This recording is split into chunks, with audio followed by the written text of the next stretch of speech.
I'm Mark Rutter. And I'm Jane Rutter. We've been involved with and have run a messy church for 11 years. For the first 6 years, we had been the messy church coordinator for the province of British Columbia, Canada. And now we're going to start with a prayer. I'm going to lift up this drum, which hopefully you can see. And this is a First Nations drum that we made at a workshop presented by a First Nations teacher 22 years ago. And I had worked with him in my job, and this is the drum we were able to make. So. And we've got a candle here as well, and this candle will represent the light of Christ. Let us pray.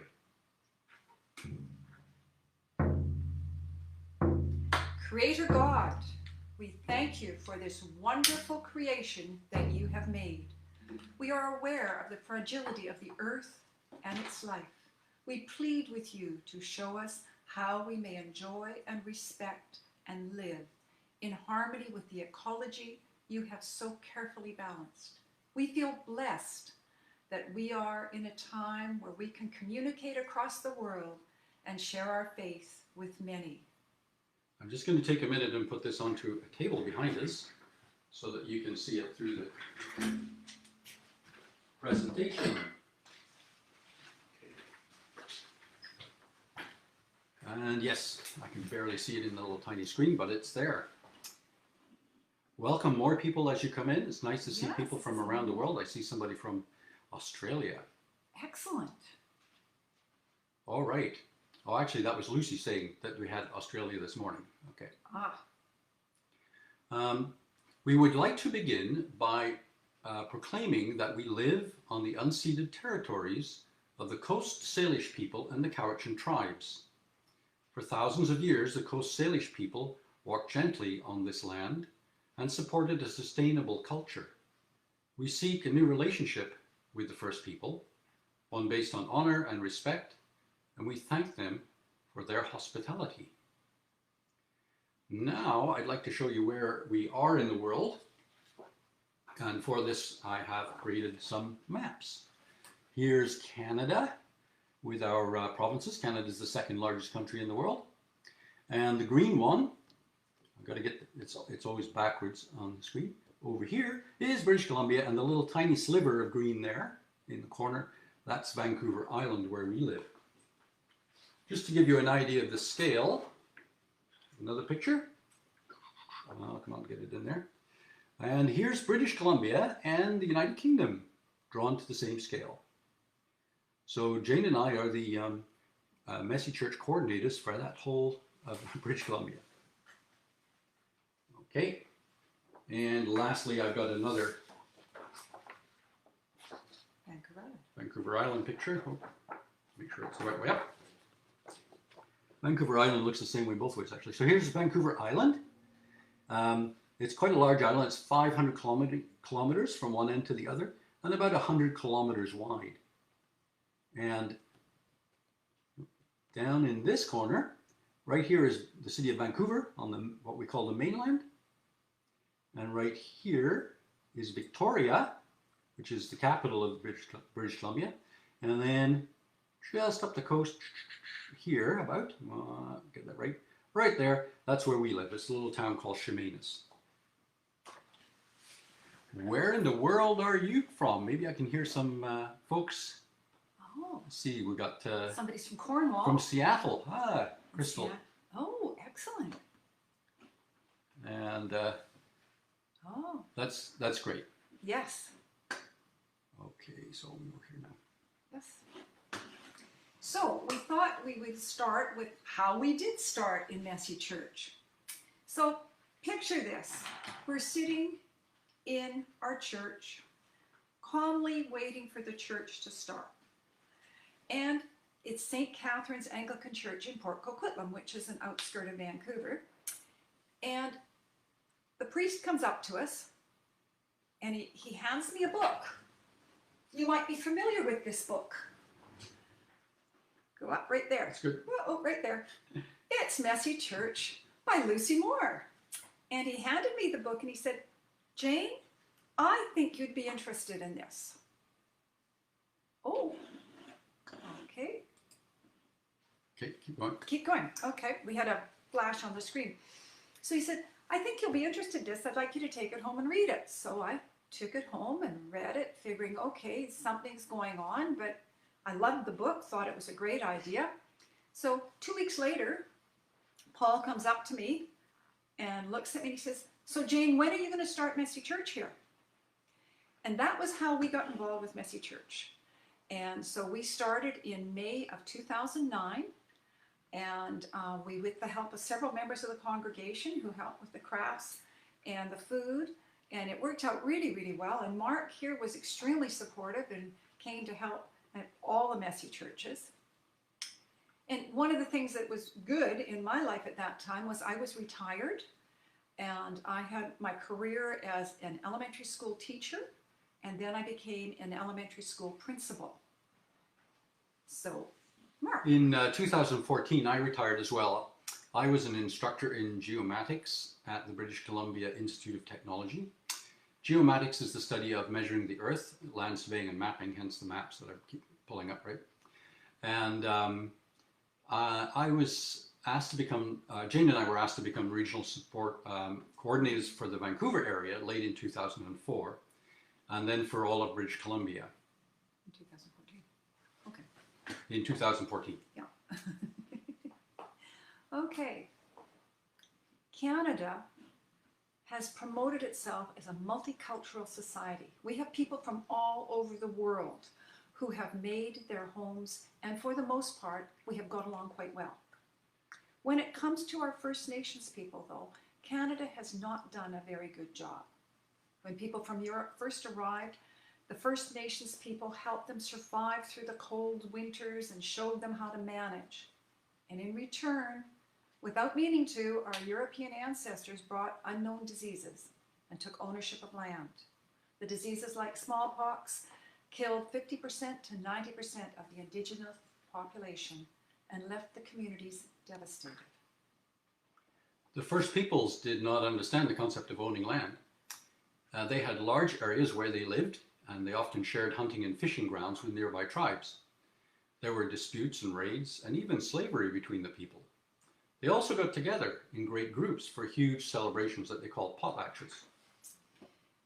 One of the sad parts with our interactions with the Native people were residential schools, where the government sponsored religious schools that were established to assimilate Indigenous children into the Euro-Canadian culture. This practice was started, this practice was started in 1880 and continued right up until 1996. These schools would remove children from their families and their culture and teach the children English and a similar curriculum to the non-Native society. Unfortunately, their own language, culture, ceremonies, and way of life was forbidden. There were lots of abuse that took place in these schools, and as a result, the relationship between the First Nation people and the rest of Canada has been strained.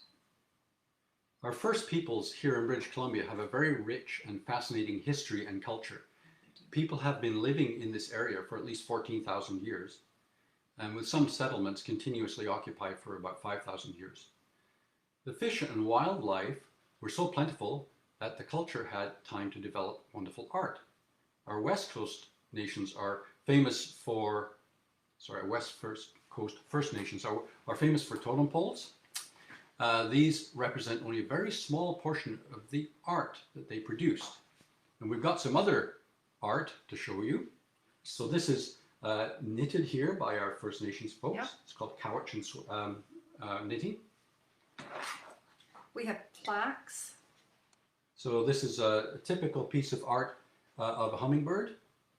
We have lots of hummingbirds here in BC. There's a wooden box that they've made, which has got copper. Oh, oh no! We will fix this. Okay, there we go. You can tell it's live. When things make a mess there. And there is another box. Yeah, this is another cedar box. Cedar box. This one you notice has curved edges. They actually used to make them by wrapping the cedar around. And you open this one, it smells unbelievably nice. Oh yeah, it's beautiful. Inside. Yeah. And it has a hummingbird. It has a hummingbird on top as well. Yeah. And I have on earrings and a necklace that are made by the Aboriginal people here. And it's got carvings on the silver of an orca whale. And so all of them are orcas. And this was given to me by a First Nations woman who was at the head of my pack group many years ago. And she gave this to me to say thank you, which I really appreciated. As well as all this art, they're very good at storytelling and song and dance as well. Okay. Over the past 1,400 years, 14,000, I'm sorry, much longer than that, our first peoples also learned a thing or two about living sustainably. Many of their hunting and fishing techniques, their stories, and their rich culture demonstrate their understanding of sustainability. About a year ago, we were fortunate to listen to a local First Nation artist named Arthur Vickers. Apart from being an amazing artist who works in silkscreen techniques and other mediums, he is also a wonderful storyteller. One of the stories he shared was with time he spent with his grandfather. As a child, the grandfather took him into the forests, and they sat quietly on a log. And they sat there quietly for some time. "Do you hear that?" Arthur's grandfather said. "Hear what?" Arthur replied. "Listen very quietly." "There," said Arthur's grandfather. "It's the trees. They are talking to each other. The big cedar here is the mother tree. She is talking to all the trees around. She tells them how to be healthy. She sends them medicine and nutrients. All the trees are connected through their roots in the soil. The large trees look after the small trees and nurture them. In the same way, the large fish look after the small fish and teach them how to survive. If we take away the large fish and cut down the large trees, then it hurts the whole community." I don't know if you know this, but if you go online and type, "How do trees talk to each other?" you will find many articles on how they do this. The science of today is reflected very accurately by the story of Arthur Vickers' grandfather. Have any of you online read about trees communicating with each other?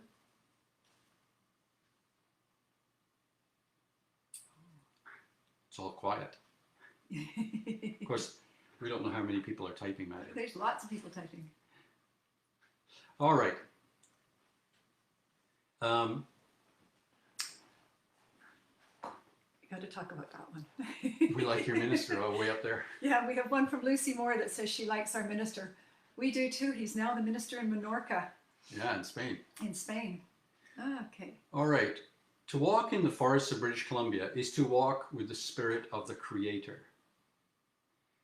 The people of Canada have taken on the goal of reconciliation with our First Peoples as we try to understand the human toll our society has placed on these people by our actions in the past. We need to learn to understand each other and work together more closely. This reconciliation process is likely to take years, if not decades, but Canada must do this. Now we're going to take a look at what it was like to write a Get Messy theme. So for the first few months, we have been very, very involved in writing articles for the Get Messy magazine. We have found this to be a very challenging but very rewarding process. We thought we would share with you some of the journey. The articles we were working on were for the 2021 and 2022 editions. There is a lot to think about when writing an article, and now we have done one. We have a great appreciation of the efforts of all the writers who have gone before us. We have chosen one of the articles just to show you some of the steps we went through. Let's start by reading the parable of the lost coin. So this is taken from Luke 15, 8 to 10. Or suppose a woman has 10 silver coins and loses one. Doesn't she light a lamp and sweep the house and search carefully until she finds it? And when she finds it, she calls her friends and neighbors together and says, "Rejoice with me, I have found my lost coin." In the same way, I tell you, there is rejoicing in the presence of the angels of God over one sinner who repents. We would now like to show you a couple of the crafts that we created.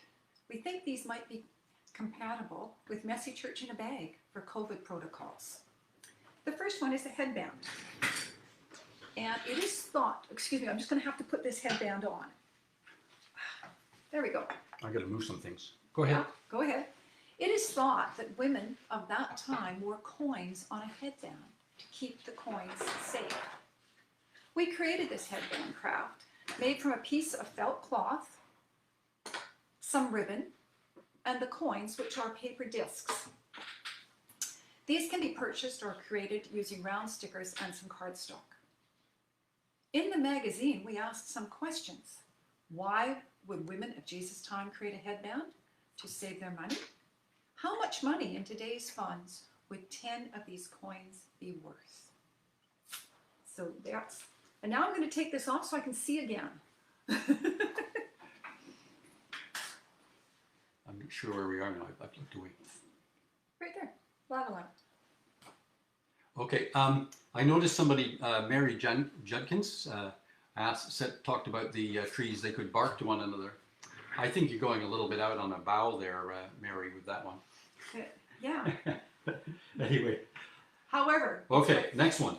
So the next thing, so that headband could be put into a little bag and the components, and then somebody could make that. The next one is a science experiment, and we're going to do a lava lamp. And to do that, again, these things we could do from home with a few bits and bats that people could get. However. So we're going to, we might have to stand here for this. Yeah, we're going to stand. And we have to move the... so you can see it. Okay. So you can see that. This jar now has water in it. All right. The next thing we're going to do now is add some cooking oil. Like a mazola oil. Or corn oil or something. Or corn oil, yeah. Yeah, you can do this at home. It's not too dangerous. Okay. No, it's not too dangerous. It was hopefully actually fun. You can see that. All right. No, there'll be no chips tonight. Next, we're going to take some red food coloring. Red, or any color you like, actually. Well, we have red. And it's told 10 drops. 1, 2, 3, 4, 5, 6, 7. Give it a few more. We're told we have to be patient and wait for the cooking oil to drop. Yeah, it's got to drop. And then this is where it gets a bit exciting. Well, we're going to use some Alka-Seltzer. And I've got an Alka-Seltzer. And they suggest not putting the whole tablet in at once, so we'll break the tablet. And are you ready all over the world? Are we having a reaction yet? Yes, we are.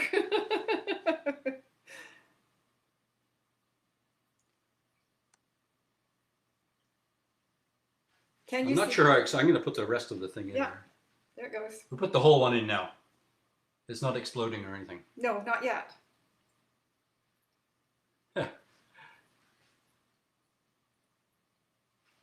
So it's actually creating nice swirls on this side. It's very hard for us to tell whether you can see them. Yeah.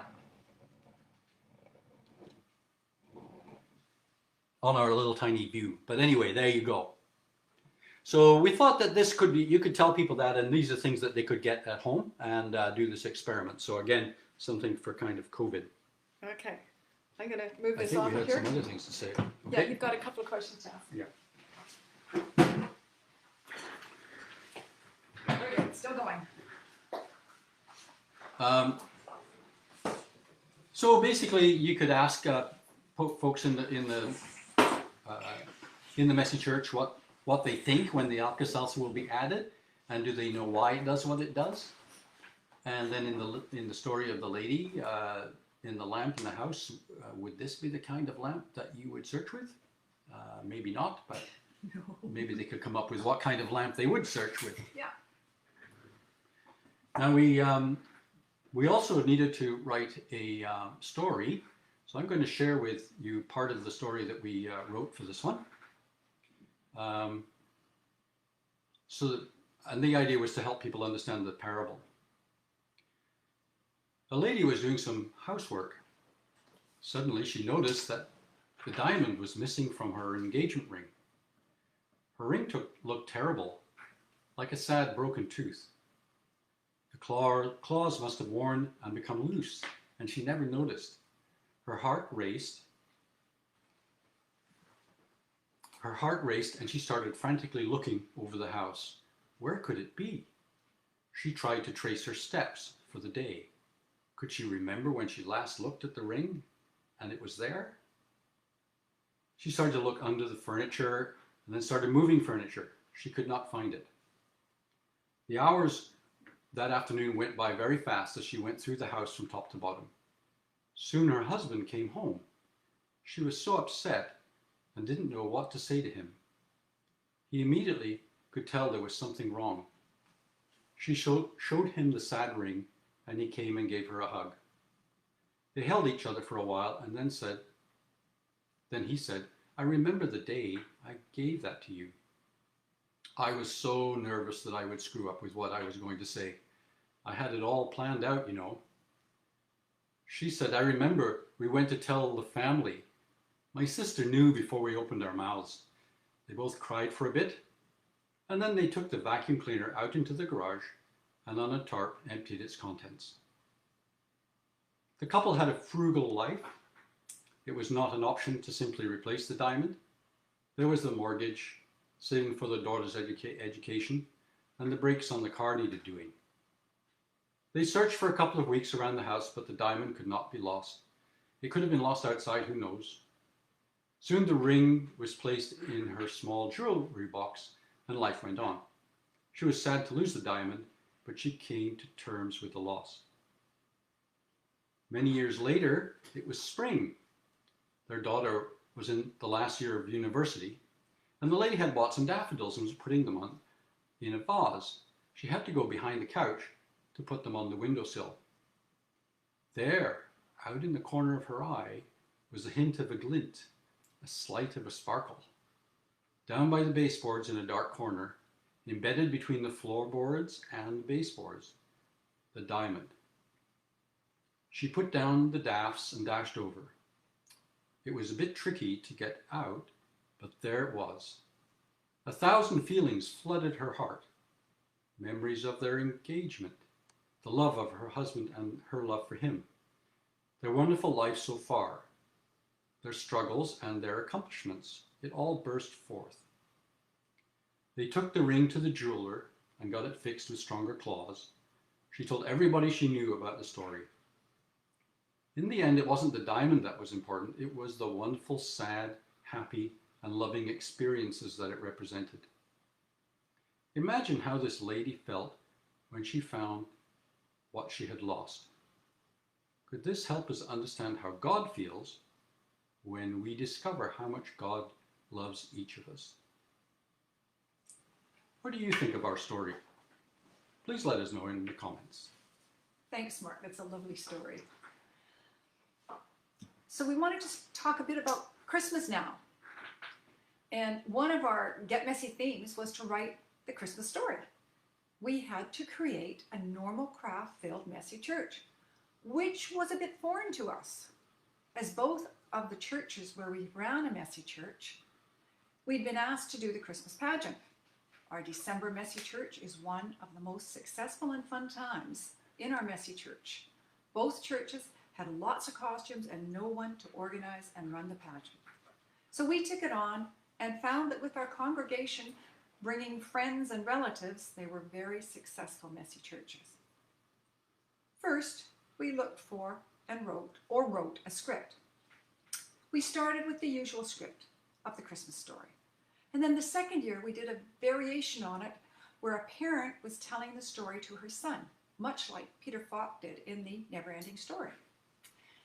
The next year, we wrote the story from the point of view of the innkeeper. He was trying to get some sleep and was continually wakened up by Joseph, Mary, Joseph again, shepherds, angels, an incredibly bright light out in the sky, out the window, and finally a bunch of rich guys who came on camels. Each time somebody knocked on the door, the innkeeper had to get up, go down the stairs, take out his keys and open the door and answer the questions. We followed this by telling the story through the Advent candles. One of the candles had to retire, and a new one was appointed. The 3 remaining candles had to show the new candle the ropes by telling the Christmas story. Another story we wrote was to tell the Christmas story through the eyes of the animals. The cat, this is how we displayed the animals. The cat took charge and directed the other animals to tell what they had seen. Each animal, along with animal sounds, meow, meow, got to guide us along. We sent out notices to all of our congregations saying that if they wanted to be in the pageant, they had to be in the church hall by 3:30. And if they wanted to watch the pageant only, then they had to be in the church by 5 o'clock. We had all of the costumes in the hall as people arrived, and they decided who they wanted to be. Maybe a shepherd, or maybe an angel, or maybe Mary or Joseph. And Jane and I chose the main characters as they arrived, and we had scripts ready for them, all with their parts highlighted. Then we go up to the church sanctuary, which in our case is in a different building, with the whole crowd, for staging and a single run-through of the script. And this is why they termed this is why they coined the term chaotic. Then back to the hall, get everybody into costumes, practice the songs, and by 5 o'clock we walked back up to the church and performed the pageant. It always worked very smoothly. There were a couple of notable exceptions, the donkey issue and the vacuum incident, but we won't really, we'll bring those up another time maybe. Then our wonderful helpers in the kitchen served us all the dinner, and we would get about 85 people in total, with maybe 65 of them in the actual play. It was tons of fun. Do you want to do the next line too? Do any of you do a pageant for Messy Church in December? Maybe give us a comment. Great. Thank you. Okay, next thing we're going to just talk about is communion. One of our themes in the spring is communion. During our communion Messy Church, all of our crafts form part of the communion ceremony. We bake bread buns and decorate a plate. So I'll just bring over here to show you. This is one of the plates we have decorated. Would you hold that up for me? Thank you. Okay. And Mark has made an altar which goes together without any nails or screws, and we use a handprint tablecloth to cover the altar. We also decorate individual plastic cups. Sorry, he's helping She doesn't me know get where it the in. camera is. We also decorate individual plastic cups for the communion drink, which is blueberry iced tea, with squashed grapes as well. Our priest comes to Messy Church and does the celebration as well as giving communion. Okay. So we're nearly out of time. Yes. I don't wonder if anyone has any questions. And then we'll probably do our little prayer at the end. Yeah. Let's see if anybody. It's always quiet. Ooh. You're probably busy typing. Oh yes. Lucy's we asked. do. It's very fun time. That's Crystal. Yeah. So she does a And Lucy has talked about the Messy Adventure. yeah. Oh, the other people have done the story with puppets. I've written our own script, Yeah. and the children come dressed. Very good. We have 3 Marys. I like that.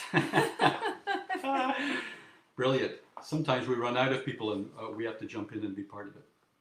Blueberry iced tea. Yes, we make iced tea.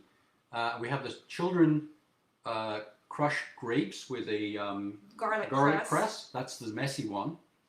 We used to put the grapes in there, but we figured there were too many dirty hands in that, so we pretend we put it in, and then we just serve the blueberry iced tea.